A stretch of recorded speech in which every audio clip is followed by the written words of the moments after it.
은총이고 주한제리 얻고 오니 슬픔 많은 이 세상도 천국으로 가도다. 할렐루야 찬양하세. 내 모든 죄 사함받고 주 예수와 동행하니 그 어디나 하늘나라 주의 얼굴 뵙기 전에 멀리 뵈던 하늘나라 내 맘속에 이루어지니 날로 가깝도다. 할렐루야 찬양하세.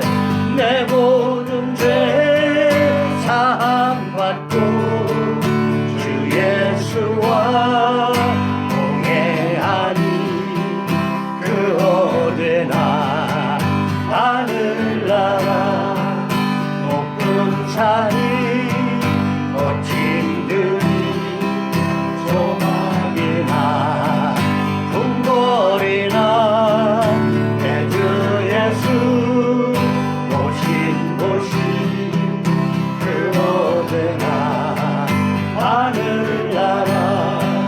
할렐루야 찬양하세. 내 모든 죄 사함받고 주 예수와 동행하니 그 어디나 하늘나라. 네, 기원전 538년에 고레스 왕이 칙령을 발표를 해서 이스라엘 백성이 고향 땅으로 돌아왔습니다. 그때 돌아온 숫자가 42,360명. 거기다가 이제 종이 7,000명 있었고 노래하는 사람 200명을 하면은 대략 한 5만 명 정도 돌아왔습니다. 근데 이제 여자하고 아이들은 안 세니까 이 5만 명에다가 아내 1명과 아이들 2명을 친다고 하면은 대략 한 20만 명 정도 온고가 되는 겁니다. 그럼 굉장히 많은 숫자 온 거죠. 근데 이제 출애굽을 할 때는 장정만 60만 명이 출애굽을 했으니까 그때에 비하면 그럼 12분의 1 정도가 이제 들어온 겁니다. 근데 이제 오늘 본문에서 보면은 이때는 이제 에스라를 통해서 2차로 귀환을 하는 건데 2차로 그때 돌아온 연도가 기원전 458년입니다. 그렇게 치면은 여러분 BC 538년에서 BC 458년으로 오는 거니까 대략 80년이 지나서 돌아오는 겁니다. 그러면은 맨 처음에 1차 귀환하고 2차 귀환할 때 80년의 시간차가 있는 거니까 80년이면 거의 2세대 내지 3세대죠. 그러면은 80년이 지났으니까 1차 귀환한 사람들은 이미 다 죽고 없겠죠. 예, 대부분 돌아가셨다고 봐오는 게 맞을 거고, 이때 에스라를 통해서 온 사람들은 정말 이때 처음 온 분들하고는 전혀 다른 세대 사람들입니다. 그래서 이때는 이제 오늘 본문에 보면은 족장별로 돌아온 사람들의 이름과 명수 쭉 기록이 되어 있는데 남자가 1513명이 돌아오게 됩니다. 이것도 대략 4인 가정 치면은 한 6,000명 정도 되지 않을까. 근데 이제 많은 숫자는 아닙니다. 그런데 1차 귀환보다 숫자는 적지만 이때 에스라를 통해 온 2차 귀환은 매우 중요한 의미를 갖습니다. 왜 그러냐면 이 학사 에스라가 중심이 돼서 온 백성들이기 때문에 그렇습니다. 학사 에스라가 중심이 됐다는 말씀은 학사 에스라는 말씀에 정통한 사람일 뿐 아니라 그 말씀을 준행하는 사람이라고 했습니다. 그러니까 말씀을 알고 말씀대로 사는 사람입니다. 근데 에스라가 살던 데는 이스라엘이 아닙니다. 이스라엘의 성전이 있는 것도 아니고 예루살렘 성이 있는 것도 아니고 메데 바사 왕국에 살면서 하나님 말씀대로 살았다는 거죠. 그러니까 이 굉장히 중요한 겁니다. 근데 이제 왜 그러냐면 여러분 이스라엘 백성이 1차 귀환해서 왔는데 그분들이 80년을 지나면서 그분들의 신앙생활은 어떠했을까? 라고 봤을 때 그분들의 신앙생활이 그렇게 모범적이지 않았다는 것을 알 수 있습니다. 왜 그러냐면 이제 나중에 느헤미야가 와가지고 그들을 책망하는 것 중에 하나가 뭐냐면 백성의 지도자들일수록 더 이방 여인들과 결혼을 많이 했다는 거죠. 그리고 하나님만 믿는 신앙생활에서 많이 벗어났다는 겁니다. 이방 여인을 데리고 오면은 하나님도 물론 섬기지만 이방 여인의 종교를 섬기게 됐죠. 그래서 다신론으로 빠지게 되는 겁니다. 그렇게 신앙생활이 80년이 지나면서 점점 현지화되어 갔다라고 하는 거죠.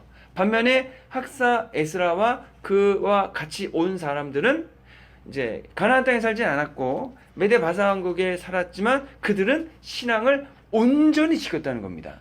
그래서 신앙을 지키지 않는 이스라엘 사람들에게 신앙을 온전히 지키는 사람들이 와서 그들이 하나님 말씀을 가르쳐 줄 수 있게 되는 거기 때문에 이들에게 신앙의 부흥이 이제 임하게 되는 겁니다.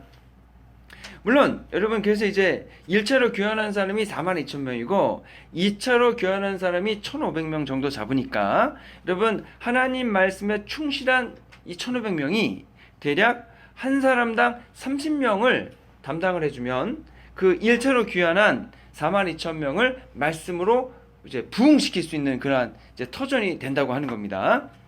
이제 1차로 귀환한 사람도 이제 고생 많이 했죠. 여러 어려움을 겪었습니다. 성전을 재건하려고 했는데 번번이 방해가 있었고 막혔지만 결국은 성전을 재건을 했습니다. 아주 귀한 일을 해 주었습니다. 이제 이 앞으로 또 성전 재건 이후에 예루살렘 성을 재건하는 일이 남아 있습니다. 그 예루살렘 성을 재건하는 것도 간단한 일이 아니죠. 왜냐하면은 예루살렘 성전이야 건물 하나입니다. 그런데 예루살렘 성은 아주 큰 성이잖아요. 그러면 주변에 있는 사람들이 성전 하나 세울 때도 그렇게 반대를 많이 하고 방해를 많이 했는데 예루살렘 성을 재건한다 그러면은 아마 더 큰 이제 문제가 생기겠죠. 그래서 예루살렘 성을 건축하기 전에 하나님께서 어떤 조치를 하시냐면 여러분 성을 재건하려면 뭐가 필요할까요? 네, 돈도 있어야 되고 또 돌도 있어야 되고 자재도 있어야 되고 인력도 있어야겠죠. 그런데 하나님께서 그 성을 건축하기에 앞서 하신 일은 뭐냐면 학사 에스라를 백성에게 보내시는 일입니다. 돈을 보내주시고 자재를 보내주시고 석공을 보내주시고 병력을 보내시지 않았어요. 제일 먼저 하신 일이 뭐냐면 학사 에스라와 그를 따르는 사람들을 보내주셔서 백성들에게 율법을 가르쳐주고 백성들이 하나님 말씀을 따를 수 있는 기반을 이제 신앙과 믿음의 기반을 세워주는 일을 가장 먼저 하셨다고 하는 거죠. 이 모든 일은 전적으로 하나님 역사하시는 것이고 하나님이 주관하시는 겁니다. 그 예루살렘 성이 재건되어야 그 예루살렘 성을 중심으로 해서 하나님의 사람들이 모이게 되고 그리고 그 나라에서 예수님이 오셔야 되거든요. 메시아가 탄생하셔야 되거든요. 그 준비를 지금 하나씩 해 나가는 겁니다. 근데 무엇보다도 말씀을 통해 철저하게 말씀을 준행하는 사람들을 보내셔서 그 성을 건설할 준비를 하게 하신다고 하는 겁니다. 자, 그러면 우리도 믿음과 신앙생활을 이제 이어갈 때 어떤 믿음의 일들을 우리가 하기 위해서 주님이 우리에게 바라시는 것은 무엇이냐? 먼저 하나님의 말씀을 온전히 배우고 듣고 그 말씀대로 사는 준비를 하는 겁니다. 왜 그래야 되냐면 어차피 부흥이 되었던 어떤 일이 되었던 그 일을 하나님이 이루어 가셔야 되거든요. 하나님이 이루어 가시지만 하나님의 사람들을 통해서 그 일을 이루십니다. 그럼 하나님의 사람들을 통해서 주님이 그 일을 하시기 위해서는 먼저 그 백성들이 하나님의 사람들이 하나님을 온전히 믿고 알고 그분의 말씀에 순종할 수 있어야 합니다. 그래야 주님이 역사하신다는 거죠. 그렇기 때문에 이 이스라엘 백성들이 80년이 지나면서 이제 하나님도 물론 섬기는 겁니다. 성전에서 제사도 드리고 여러 가지를 다 하는 거예요. 그럼에도 불구하고 또 모든 사람들이 우상 숭배하는 것도 아니에요. 하나님을 온전히 섬기는 사람들도 있어요. 그런데 백성이 많은 사람들이 우상을 숭배하니까 하나님께서 그들에게 역사하시기 위해서 이제 신앙이 조금씩 시간이 지나가면서 신앙의 집중도가 옅어지는 거죠. 그래서 예전에 말씀드린 것은 거룩에 대한 민감성이 옅어지고 있다. 이런 얘기를 드린 적 있지 않습니까? 그런데 그랬을 때에 결국 다시 하나님께 나아가기 위해서 필요한 것은 무엇이냐? 하나님의 말씀이 나는 겁니다. 말씀을 온전히 알고 하나님의 말씀을 통해서 믿음의 순종에 나가는 거죠. 그리고 기도하는 겁니다. 근데 이게 없으면 이게 참 쉽지가 않습니다. 그래서 이제 우리가 현실 속에서 살아갈 때에 하나님 믿는 믿음과 신앙이 이제 있는 분과 없는 분이 있으면은 하나님 믿는 믿음과 신앙이 있을 경우에는 여러 가지 믿음의 일들을 그분들 중심으로 이제 잘 이루어가지는데, 믿음이 없는 경우에 하나님의 일을 하게 될 경우에는 이제 때로 시험에도 드시고, 때로 서운한 일도 생기시고, 때로 힘들고 어려운 일이 생기시면 그게 이제 좋은 열매를 맺지는 못하시는 것 같아요. 자, 그래서 이 방향성이 맞는 겁니다. 하나님이 유다의 상황 속에서 정확하게 무엇이 필요한가를 아시고 학사 에스라를 보내시고 유다 땅을 새롭게 변화시키는 겁니다. 그리고 동시에 나오는 것이 이제 에스라 혼자 하는 게 아니고 에스라와 함께 그 일을 추진할 하나님의 사람들을 보내시는 겁니다. 그래서 저희가 오늘 읽지는 않았지만 이제 2절부터 14절에 보면은 무슨 집안 사람 몇 명, 무슨 집안 사람 몇 명, 그래가지고 쭉 명단이 나온단 말이에요. 그 명단을 왜 굳이 기록했느냐? 그 사람들도 에스라와 함께 주님이 원하신 믿음의 일을 이뤄가는 겁니다. 그러면 에스라야 뭐 대표적인 이름이지만 에스라의 중요성이 매우 중요한 사람이지만 함께 일하는 그분들도 대단히 중요하다고 하는 거죠. 그래서 하나님의 이름을 다 적어주시는 거예요. 그 종이가 귀함에도 불구하고. 그래서 이제 본문 15절에 보니까 근데 이제 명단에서 부족한 점이 하나 있어요. 뭐냐면은 그 명단에 레위 자손이 한 명도 없는 겁니다. 레위 자손. 그래서 이제 에스라가 레위 자손이 많이 살고 있는 가시베아 지방으로 사람을 보냅니다. 그리고 이또와 그 형제들에게 얘기를 해서 하나님의 성전에서 섬길 사람들을 레위 사람을 추가로 모집합니다. 그래서 이때 하나님의 선한 도우심이 또 있어서 38명의 레위 사람들이 자원합니다. 그래가지고 그들이 함께 하나님의 성전에 가서 이제 일을 하는 거죠. 그리고 성전 일꾼 200명도 함께 가는 겁니다. 근데 이제 굳이 여러분 레위 사람을 없이 가도 되잖아요. 이미 예루살렘 성전이 있습니다. 그리고 예루살렘 성전에서 레위 사람들이 지금 일을 하고 있습니다. 이미 있어요. 근데 왜 굳이 레위 사람들을 모집을 하였을까? 라고 하는 겁니다. 근데 이제 레위 사람이야 여러분 뭐 아시겠지만 제사장이 있고 제사장 밑에 레위인이 있는 거잖아요.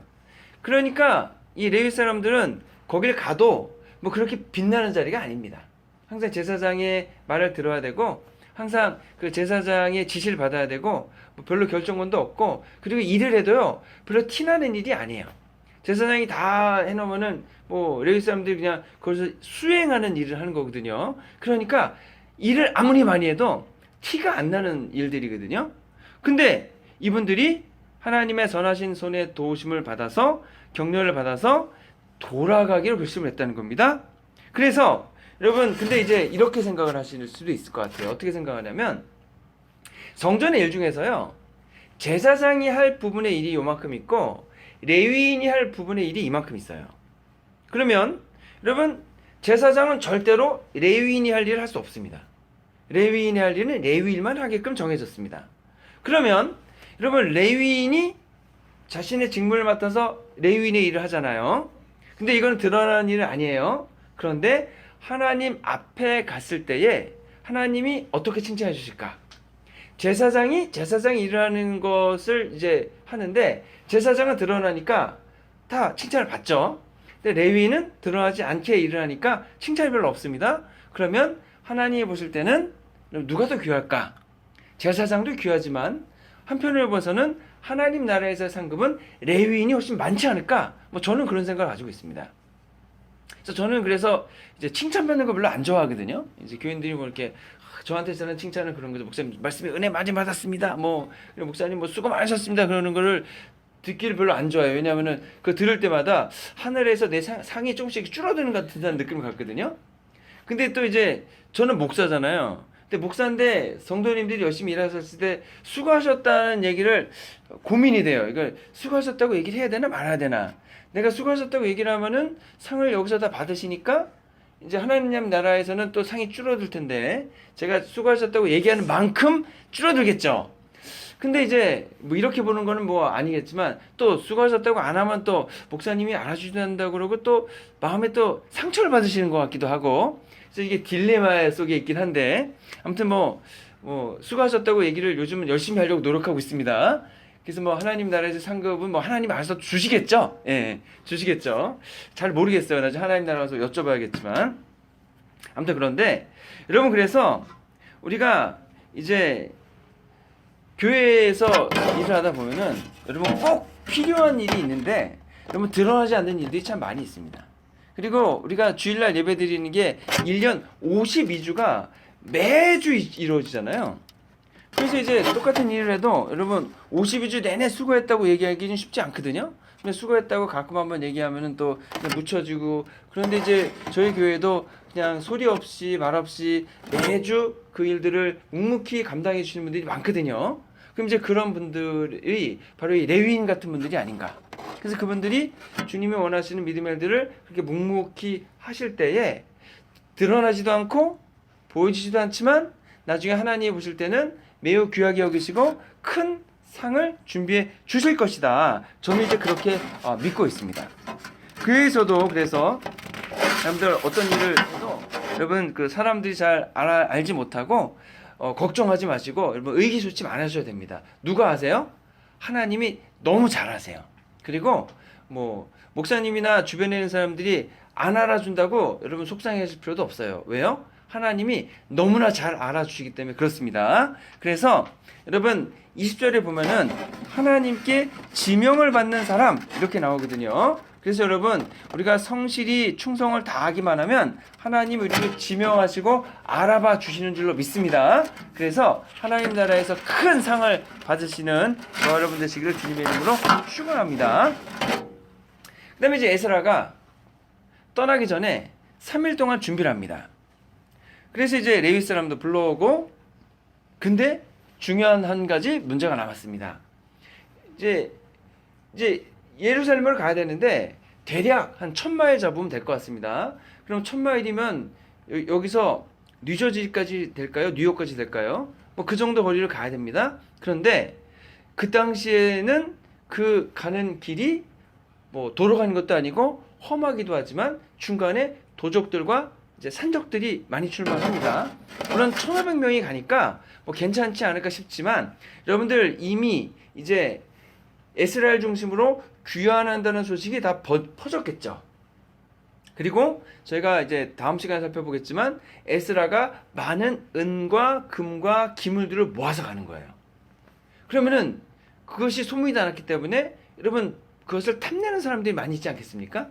거기다가 학사 에스라가 돌아오는 것을 싫어하는 사람들이 되게 많습니다. 그 예루살렘 중심에 있는 주변 나라들은 다 싫어해요. 그러면은 그들이 오는 것이 또 이번엔 인원이 많지도 않아요.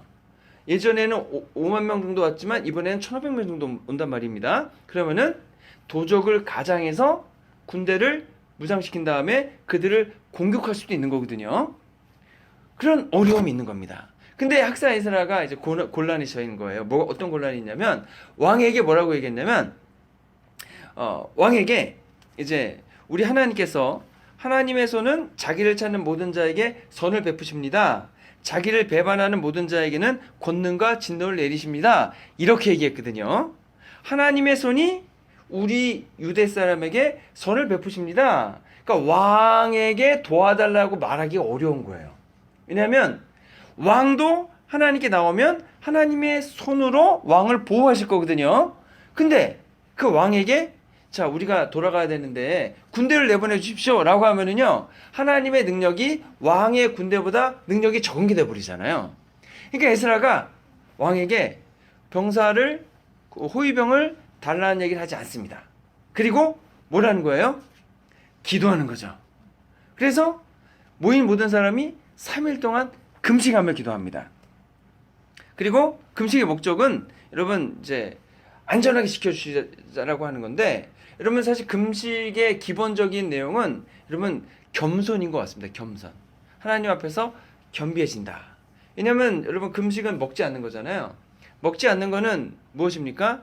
내게 생명을 유지시켜주는 음식을 중단하겠다는 것은 내가 음식 먹는 것보다 하나님을 더 중요하게 생각한다. 그러니까 하나님이 나의 생명보다도 높으신 분이시고 나의 생명보다 중요하신 분이시다. 이런 것을 우리가 먹지 않는 걸 통해 하나님께 보여드리는 거거든요. 그렇기 때문에 여러분이 금식이 나를 하나님 앞에 낮추고 그리고 나의 가장 중요한 것을 포기하면서 하나님께 나아가는 겁니다. 그러니까 하나님이 이 금식을 매우 기뻐하십니다. 그래서 여러분 금식과 단식은 다릅니다. 여러분 금식하시는 거고 이제 요즘에는 그 간헐적 단식이라 그래서 일주일에 5일 드시고 이틀을 안 드신다면서요? 그게 뭐 암도 이렇게 예방하고 여러 가지 좋은 뭐 성인병도 물리치는 것이 이미 그 의학적으로 나왔대요. 근데 그거는 여러분 금식이 아닙니다. 하나님 앞에 나가는 금식이 아니죠. 그거는 내 건강을 위해서 하는 거니까. 그래서 여러분 하나님 앞에 나가서는 금식을 여러분이 하나님 앞에 나가서 이제 말씀드리는 겁니다. 그리고 식사를 안 하시는 거죠. 그게 금식이지.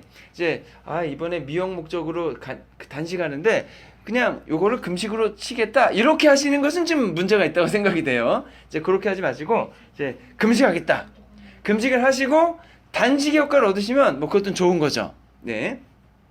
그래서 이제 이 금식을 해가지고 이제 어떻게 되는가?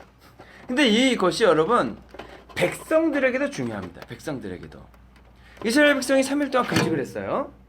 그럼 여러분 몸 상태가 허약해졌겠죠. 그리고 이제 출발하는 겁니다. 그러면 백성들도 이런 생각을 하겠죠.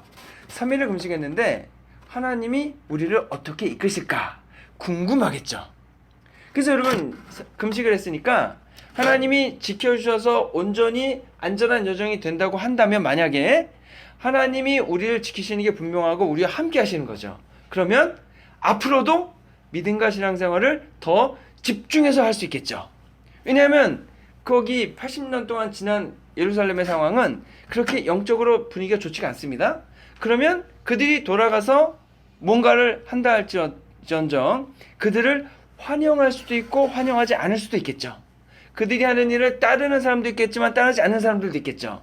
근데 따르고 잘 되면 문제가 없는데 따르지 않고 일이 계속 어그러질 때에 이 백성들의 입장에서는 우리가 금식하며 기도했더니 하나님이 우리를 지키셨다. 하나님 우리와 함께 하신다는 분명한 것이 하나의 증거잖아요. 경험이잖아요. 간증이 되잖아요. 그러니까 이스라엘 백성이 되돌아온 백성들이 앞으로 자신들의 믿음 생활을 이어가고 이제 가나안 땅에 있는 이스라엘 백성들을 다시금 말씀으로 이끌고 그리고 하나님의 역사하심을 나눌 수 있는 매우 중요한 계기가 된다는 겁니다. 그래서 이 3일 동안 금식하고 이제 가는 거죠.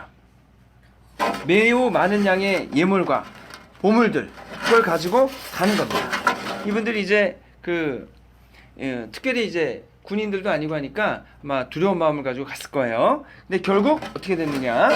이제 왕에게 군대를 요청하지 않았음에도 불구하고 안전하게 도착을 했습니다. 근데 여러분 반면 나중에 느헤미야 있죠. 느헤미야가 조금 이따 오거든요. 근데 느헤미야는 완전히 다른 케이스로 또 옵니다. 어떻게 왔냐면 느헤미야는요 유대 지방의 총독으로 임명을 받습니다. 아예 거기 통치권자예요. 그리고 군대를 대동하고 왔습니다. 느헤미야는 완전히. 그러니까 예루살렘 성을 건축할 때는 주변 나라들의 굉장한 반대에 직면할 것을 하나님이 아셨겠죠. 그래서 군대를 아예 보내서 아무도 반항하지 못하게 왕의 명령을 받아서 직책도 완전히 총독을 보내주셔서 그래서 와가지고 이제 성을 건축을 하는 거거든요. 그래서 이 케이스가 달라요. 그래서 여러분 이제 이것이 우리에게 어떻게 믿음으로 우리에게 적용이 될 수 있나? 우리가 여러분 신앙생활할 때에 때로 이제 도움이 필요할 때가 있습니다. 때로 도움이 필요할 때. 그럴 때 우리가 이 에스라처럼 하나님께만 도움을 요청하고 다른 도움을 요청하지 않을 수가 있어요. 근데 이제 이게 쉽지 않은 게 뭐 내가 뭔가를 가지고 있다거나 뭐 가족이 뭔가를 가지고 있다거나 아니면 가문이 뭔가를 가지고 있다거나 아니면 내 친한 사람들이 뭔가를 가지고 있다거나 그런 걸 가지고 있으면은 문제가 없는데 아무것도 가지고 있지 않은데 뭔가를 해야 되는 거예요. 그리고 아무것도 없는데 그리고 이렇게 가야 되는데 분명히 반대나 해를 당할 것이 눈에 보여요. 그러면 여러분 어떻게 할 것인가? 이제 이것이 이제 어느 게 맞다 틀리다라고 얘기할 수 없습니다. 왜냐하면 에스라는 기도하고서 금식하고서 그냥 믿음을 갖고 느헤미야는 아예 군대를 데리고 왔으니까 어느 것이 맞다 틀리다고 얘기할 수는 없지만 여러분 이러한 사람들이 있습니다. 오직 하나님께만 기도하고 주님의 이끄심만 따라가는 사람들이 있어요. 하나님 원하시는 거 이런 믿음의 사람들을 원하시긴 합니다.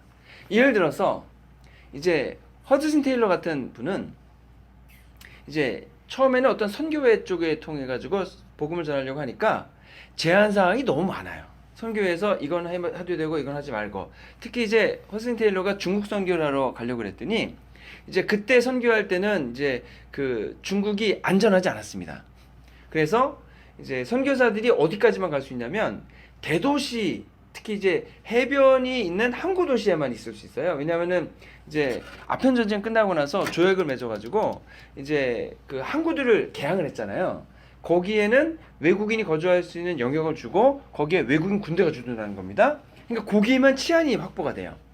그리고 이제 의화단의 난이 나중에 일어나긴 하지만 이제 의화단이 난이 나가지고 외국인들을 막 이제 죽이고 막 그러거든요. 이제 분위기가 이제 그렇게 되는데 그러니까 이제 그 전이긴 하지만 그때도 이제 아편 전쟁도 있고 해가지고 중국 사람들이 외국인에 대한 인식이 별로 안 좋아요.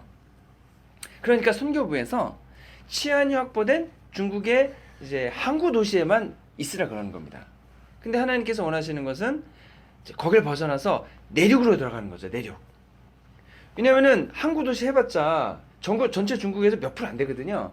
근데 이제 허드슨 테일러는 내륙으로 들어가고 싶은데 이제 못하게 하니까 허드슨 테일러가 차이나 인랜드 미션 소사이어티를 만들어 가지고 가는 겁니다. 근데 아무에게도 도움을 요청하지 않고 하나님께 기도만 하는 겁니다. 그래서 하나님이 주시면 그거 가지고 들어가는 거죠. 근데 하나님이 놀랍게 역사해 주셨습니다. 그래서 이제 어디에도 지원을 요청하지 않았는데 기도함을 통해서 하나님이 보내주신 자원과 하나님이 보내주신 사람을 통해서요. 나중에 이 차이나 인랜드 미션 소사이어티가요. 중국에서 선교하는 단체 중에 가장 큰 선교 단체가 됐어요. 물론 나중에 의화단 났을 때 거의 뭐 한 200~300명 되시는 선교사와 그 선교사 가족들이 이제 순교를 하죠. 죽임을 당하죠. 그런 아픔도 있지만 이 내지로 나가게 됐다는 거죠. 그래서 이제 그런 분들이 있어요. 이제 다른 어떤 데도 도움을 요청하지 않겠다. 나는 하나님께 기도하고 하나님의 이끄심만을 받겠다. 뭐 저도 사실 그래가지고 박사과정 끝나고 졸업할 때 어디에도 지원서 보내지 않고 이제 기다리기만 했죠. 주님 보내주십시오. 그런데 이제 아무데도 연락이 안 왔어요. 저는 그래가지고 여기 아틀란타에 그 개척하려고 예전에 한다 그래서 거기 연락했더니 와봐라 그래서 이제 아틀란타로 왔는데 뭐 근데 저희 개척할 때도 사실 그 한국에 와가지고 아는 목사님들한테 그 지원해 주십시오 여쭤봤었거든요. 그랬더니 그래 지원해 줄게 했는데 사실 지원은 받지 않았습니다. 근데도 뭐 여기서 이제 다 이제 충당이 돼서 이제 저희가 다 개척을 하고 했죠. 그래서 이것은 결정인 것 같습니다. 어떻게 할 것인가. 내가 어떤 일을 추진해 가야 될 때 예상되는 위협이 있고 예상되는 어려움이 있습니다. 그때에 누구의 도움을 받을 것인가. 그리고 왕은 에스라가 원하는 모든 걸 다 해주는 사람이라고 하지 않았습니까? 그러니까 에스라가 요청만 하면은 도움을 받는 거는 분명해요. 그럼에도 불구하고 에스라는 하나님께만 기도했고 하나님께만 도움을 요청했습니다. 그리고 결과적으로 안전하게 그 땅에 도착을 했다고 하는 거거든요. 그래서 이것은 선택입니다. 내가 믿음을 세우고 그 믿음을 어떻게 자리 잡게 할 것인가, 어떻게 주님 원하시는 일들을 이뤄갈 것인가. 내가 가진 것으로 할 수도 있고 주변에 가진 것으로 할 수도 있고 아니면 오직 하나님만 믿고 하나님이 원하시는 그 일을 주님의 뜻에 따라 순종해 가는 거죠. 뭐 내가 가진 것이 많으면 여러분 그걸로 하셔도 돼요. 왜냐하면 다 주님 거니까 주님께 드리면 되는 거죠. 그래서 어저께 간증을 이제 보려고 했더니 어떤 분이 지옥에 갔다 오셨대요. 지옥에 갔다 와가지고 그 뜨거운 불에 그 고생하는 모습을 보고서 2천억이나 되는 재산을 다 주님께 드리고서 자기는 복음 전하는 일만 하셨다고 하더라고요. 내가 가진 걸로 한 거죠. 뭐 그것도 좋은 것 같아요. 근데 내가 가진 것이 있으면 가진 것을 가지고 그럼에도 불구하고 주님이 주시는 것으로 주님이 원하시는 믿음의 일을 하는 것도 때로 되게 가치가 있을 것이라고 하는 겁니다. 자, 그래서 여러분 이렇게까지 얘기하는 것이 맞는데 나의 생사 여탈권을 주님께 드리는 겁니다. 이런 경우는 가다가 죽어도 괜찮습니다. 가다가 망해도 괜찮습니다. 나의 이제 생사 여탈권, 성공 여탈권을 주님께 다 내어드리고 주님이 주시면 받고 아니면은 괜찮습니다. 주님이 주시는 것은 무엇이든 받고 주님이 안 주시는 것은 아무것도 가지지 않겠습니다. 그 과정을 통해서요, 누가 좋으냐면 저희가 좋아요.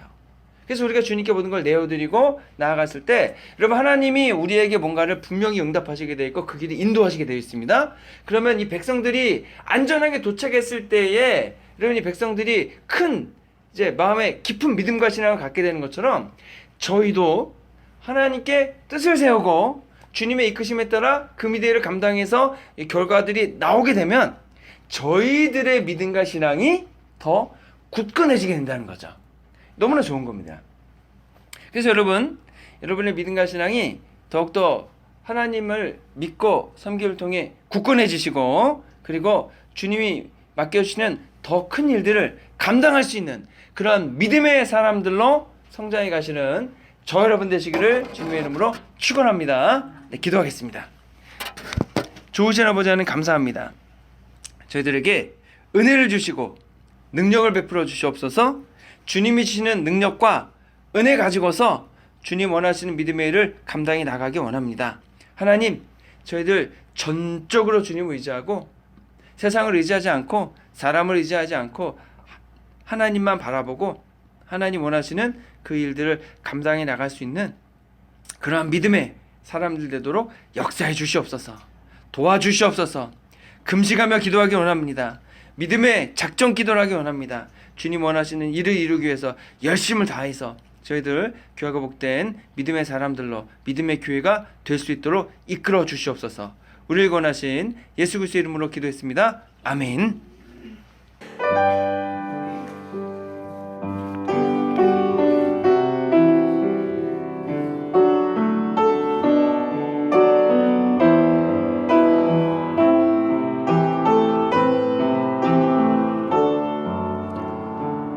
아무도 모르는 삶이라 하여도 스치듯 지나는 삶이라 하여도 후회하지 않고 오늘을 사는 것은 가장 귀한 삶을 알미라.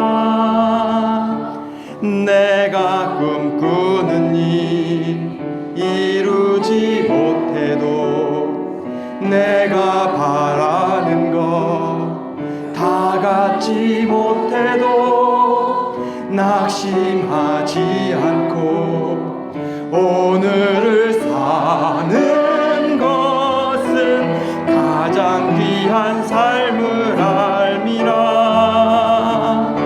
내가 복음을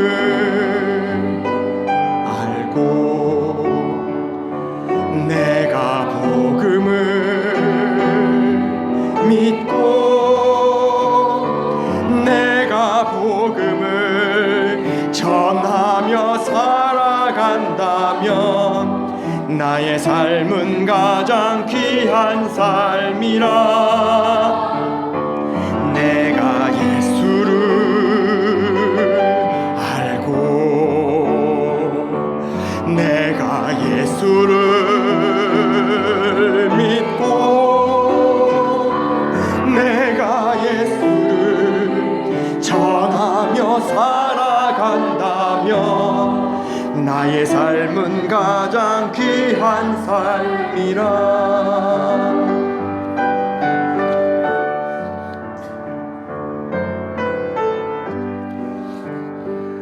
하나님 독생자 예수 그리스도 날 위해 고귀한 생명 주셨으니 그 생명 받은 나 하늘의 소망인데 나의 삶은 귀한 삶이라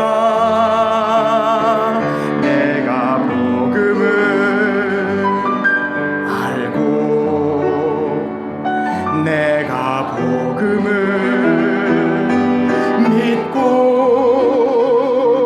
내가 복음을 전하며 살아간다면 나의 삶은 가장 귀한 삶이라 내가 예수를 알고 내가 예수를 믿고 내가 예수를 전하며 살아간다면 나의 삶은 가장 귀한 삶이라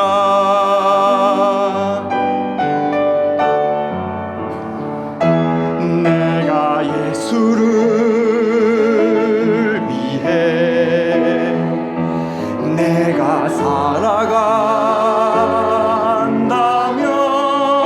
살아간다면 나의 작은 삶 아무도 모른다 해도 나의 삶은 가장 귀한 삶이라 내가 예수를 위해 내가 살아간다면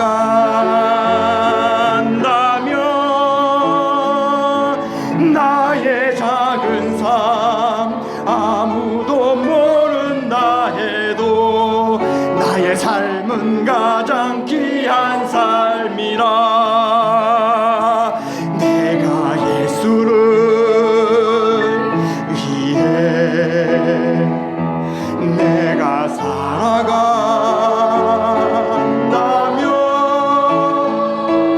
나의 작은 삶 아무도 모른다 해도 나의 삶은 가장 귀한 삶이라 나의 삶은 가장 귀한 삶이라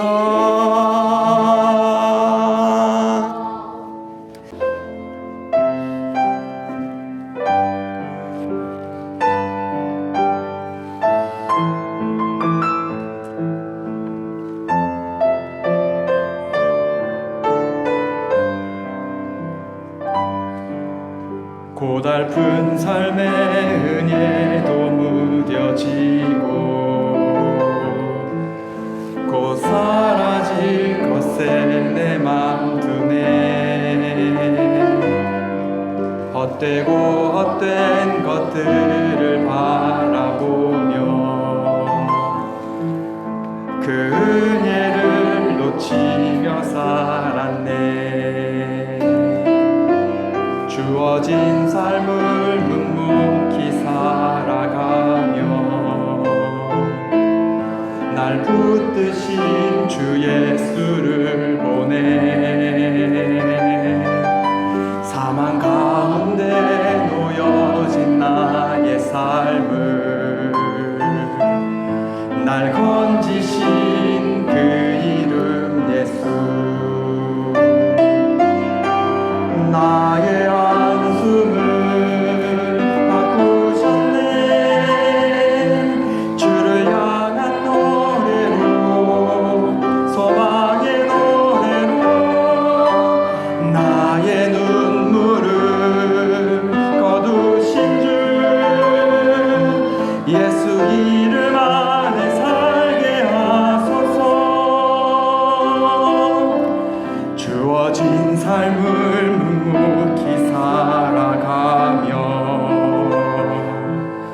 날 붙드신 주 예수를 보내 사망 가운데 놓여진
헛되고 헛된 것들을 바라보며